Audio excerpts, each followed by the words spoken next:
Hi everyone, this is our channel Around My Story. Please like, share and subscribe. Ce qui est agréable avec la réussite, c'est de voir tous vos amis et votre famille être si fiers de vous et de vos réussites. Ce respect et cette appréciation mutuelle sont le fondement de la véritable amitié. Mon histoire parle de succès et d'amitié et aussi quand deux amis deviennent incompatibles et ne vont plus de pair. Je m'appelle Chérie et j'ai 21 ans.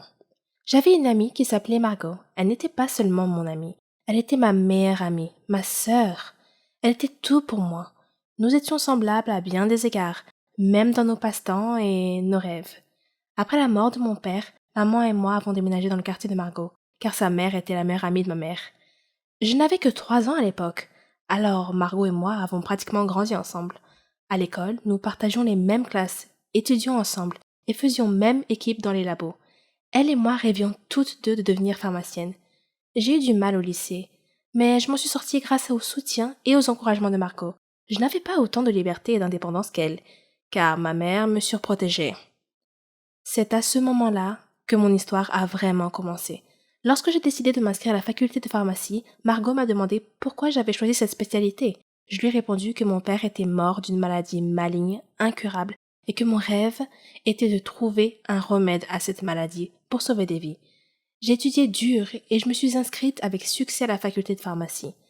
Margot était très heureuse pour moi et elle m'a promis de rester concentrée sur la découverte du remède contre la maladie mortelle que je cherchais si passionnément.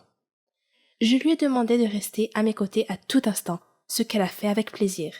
La faculté de pharmacie se trouvait à l'étranger, donc hors de mon pays. Je serais indépendante et libérée du contrôle étouffant de ma mère. Franchement, j'avais hâte d'y être. Margot et moi avons trouvé un endroit où loger près de la faculté, dans une auberge de jeunesse avec un groupe de filles de différents pays. Contrairement à moi, Margot a pu facilement se lier d'amitié avec elle. Nos études n'ont pas été faciles au début, mais nous avons travaillé dur et nous nous sommes débrouillés. J'étais tellement excitée de me plonger dans mes recherches et d'en apprendre le plus possible. J'interrogeais constamment les instructeurs et les médecins pour élargir mes connaissances. C'était mes débuts, et Margot est restée à mes côtés tout ce temps. Finalement, nous avons été diplômés de la faculté et avons entamé nos carrières. J'ai commencé dans une entreprise pharmaceutique et elle dans une autre. Nous étions maintenant des concurrentes en quelque sorte. Pour préparer mes recherches privées, j'ai loué un appartement près de mon entreprise. Margot a fait de même près de son entreprise. Elle me demandait toujours comment se passaient mes recherches. Elle savait que j'essayais de développer un antibiotique pour guérir la maladie mortelle de papa. Mais ce n'était pas facile, car le système immunitaire de l'organisme attaquait l'antibiotique et le détruisait avant qu'il ne puisse détruire les cellules malades. Je devais découvrir une substance neutre que le système immunitaire n'attaquerait pas, afin que le médicament puisse pénétrer dans l'organisme suffisamment loin pour trouver et détruire les cellules malades par des interactions chimiques. Mon premier travail de recherche a été rejeté, mais j'ai continué à essayer, et à chaque tentative, je découvrais quelque chose de nouveau. À cette époque, Margot était également occupée par son travail. Un jour, elle m'a appelée. Elle pleurait parce qu'elle avait été renvoyée de son travail. Il l'accusait d'avoir volé une étude importante. Je lui ai dit qu'elle était tellement compétente dans son travail qu'elle ne devait pas être triste, mais plutôt essayer de trouver un emploi dans mon entreprise. Je lui ai dit que je la recommanderais à mon directeur. Elle m'a serré dans ses bras et m'a beaucoup remercié en disant « Tu es vraiment la meilleure amie du monde, chérie ». Le lendemain, j'ai parlé de Margot à mon directeur et lui ai dit qu'elle cherchait un emploi et qu'elle attendait dehors. Il lui a fait passer un entretien et lui a donné un emploi. J'étais tellement heureuse qu'elle et moi travaillons dans la même entreprise. Margot a continué à me poser des questions sur mes recherches et je lui ai donné des nouvelles de temps en temps. J'hésitais à lui en dire trop, mais après tout, c'était ma meilleure amie. Alors, je l'ai invitée chez moi pour lui parler de mes recherches. Margot n'était pas aussi heureuse que je le pensais d'entendre parler de mes progrès, mais je me suis dit que c'était à cause de son récent licenciement.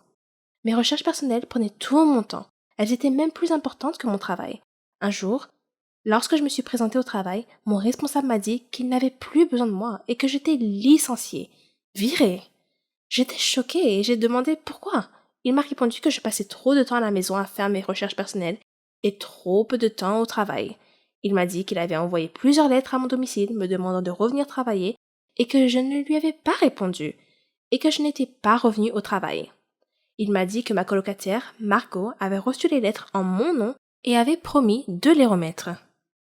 J'étais choquée. Je lui ai dit qu'elle ne m'avait jamais rien dit. De retour à la maison, j'ai confronté Margot et lui ai demandé pourquoi elle ne m'avait pas remis les lettres de mon patron comme elle l'avait promis. Elle s'est excusée et a dit qu'elle avait reçu les lettres, mais qu'elle était si occupée qu'elle les avait mises de côté et oubliées.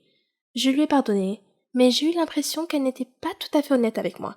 J'ai mis l'affaire de côté et lui ai dit que le fait d'être licenciée me permettrait simplement de libérer du temps et d'en consacrer davantage à mes recherches personnelles. Quelques jours plus tard, Margot m'a appelé pour me demander de venir faire la fête avec elle, et je lui ai demandé de quoi il s'agissait. Elle m'a dit qu'elle avait obtenu une promotion et pris ma place au travail, mon ancien emploi. J'étais heureuse pour elle, mais en même temps, je sentais que quelque chose clochait dans cette histoire. Et ce sentiment semblait s'amplifier.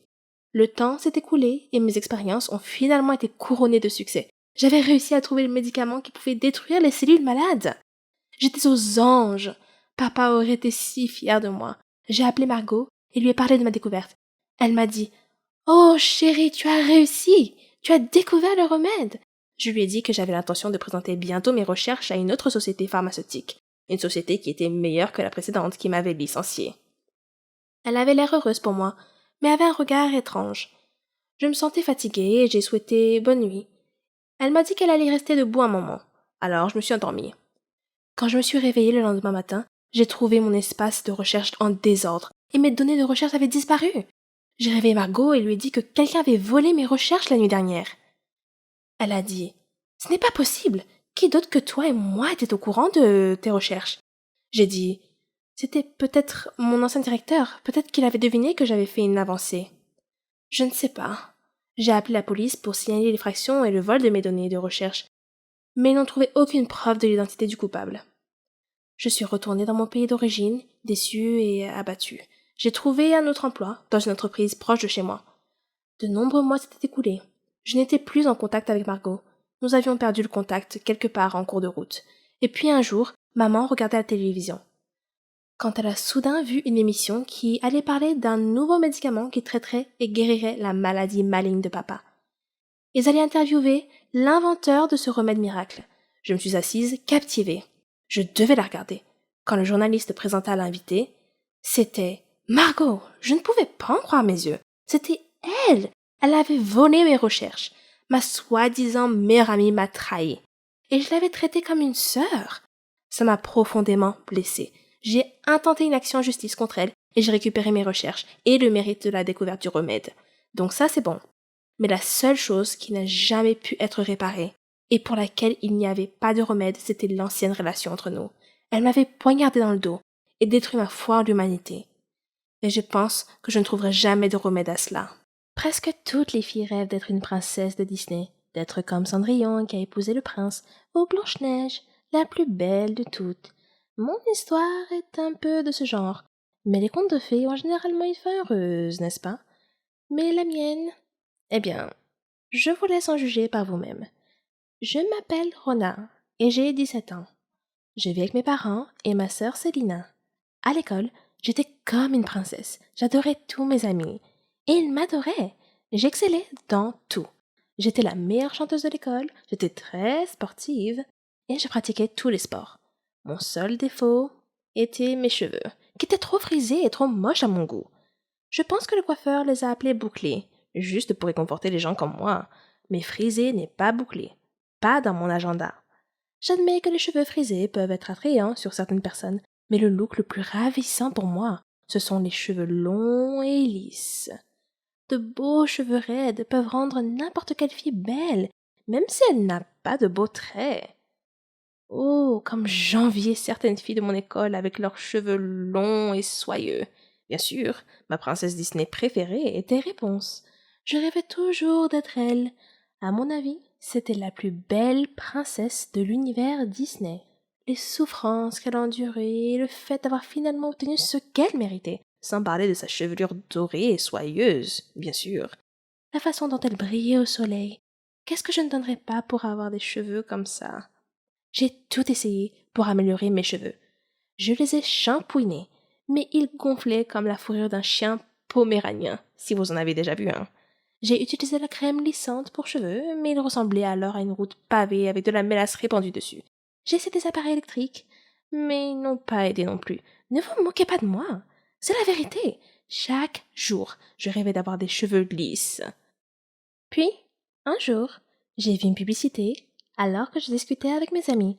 Elle mentionnait un centre de recherche en sciences de la beauté et indiquait que des scientifiques avaient mis au point un nouveau produit capable de transformer en quelques minutes n'importe quel cheveu, qu'il soit bouclé ou frisé, en cheveux lisses et soyeux. Le centre avait besoin de volontaires pour tester le produit devant un public. Je me suis dit, waouh, mon rêve pourrait bien se réaliser et je pourrais aussi devenir célèbre. J'ai immédiatement envoyé ma candidature. J'ai été sélectionnée parmi 3 autres filles. J'étais un peu inquiète parce que l'expérience m'avait appris que les choses ne se passent jamais comme on l'avait prévu. Mais je me suis consolée. C'était un produit simple. Qu'est-ce qui pourrait mal se passer? J'ai fait des recherches sur le scientifique qui allait mener l'expérience. C'était un scientifique célèbre dans son domaine. Son nom était Wilfred Johnson. Je suis arrivée au studio, le test en direct serait effectué. Ils étaient prêts et m'attendaient. M. Johnson ressemblait à un scientifique d'un dessin animé. Cheveux ébouriffés, blouse blanche trop grande, lunettes d'Harry Potter. Vous voyez le tableau. Il m'a expliqué comment le produit fonctionnait et m'a assuré que tout irait bien. Oui, c'est ça. Comme si je n'avais jamais entendu ça avant. Néanmoins, son discours d'encouragement m'a enthousiasmé. Puis sont sortis les documents juridiques, les clauses de non-responsabilité qui disaient qu'ils n'étaient pas responsables des effets secondaires qui pourraient m'arriver en utilisant leurs produits de beauté. Alors, je les ai signés. Voyant que j'avais l'air dubitative et inquiète, il a tenté de me rassurer en me disant que c'était la routine et que c'était typique de tous les essais cliniques. Cela ne m'a pas rassurée, mais j'ai quand même décidé d'aller jusqu'au bout.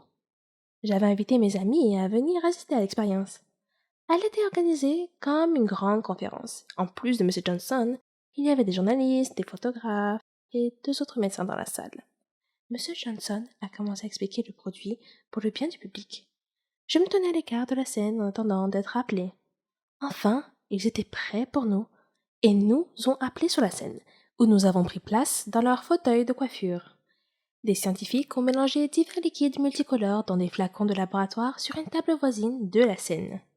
Après quoi, M. Johnson a rempli un flacon pulvérisateur du mélange et s'est approché de moi. Il m'a chuchoté à l'oreille que mon nom entrerait dans l'histoire. Puis, il aspergea mes cheveux avec l'élixir magique que les scientifiques avaient concocté quelques minutes auparavant. J'ai attendu nerveusement. Puis, lentement, mon cuir chevelu a ressenti une sensation de picotement, comme si j'avais été piqué par une centaine de fourmis en même temps. Mais j'étais trop gênée pour le mentionner. Puis la douleur a disparu, et un miracle s'est produit. Mes cheveux sont devenus lisses, comme M. Johnson l'avait promis. Le public a applaudi avec enthousiasme. L'arôme puissant de la réussite financière imprégnait l'atmosphère de la pièce. J'ai touché mes cheveux et je n'arrivais pas à croire à quel point ils étaient merveilleux. J'ai continué à les caresser, si doux, si soyeux, si droits et lisses. Je me suis réjouie. M. Johnson s'est approché du micro, tenant le produit dans sa main, et s'apprêtait à parler, lorsque le public a sursauté. Il regardait dans ma direction. M. Johnson s'est retourné et m'a également regardé. Mes cheveux avaient soudainement commencé à pousser à une vitesse fantastique. Ils sont devenus de plus en plus longs, jusqu'à ce que je ressemble exactement à Réponse. J'ai crié sous le choc. M. Johnson s'est précipité et a appelé à l'aide. Mon visage a pâli et je me suis évanouie. Quand je suis revenue à moi, j'étais allongée sur la scène dans un lit de mes propres cheveux, rassemblés sous moi. J'ai touché mes cheveux et oui, ils étaient encore lisses et soyeux. Mais mon souhait semblait s'être littéralement réalisé. J'étais en effet une réponse des temps modernes. C'est pourquoi j'ai voulu partager mon histoire avec vous aujourd'hui. Faites attention à ce que vous souhaitez. Vous pourriez l'obtenir.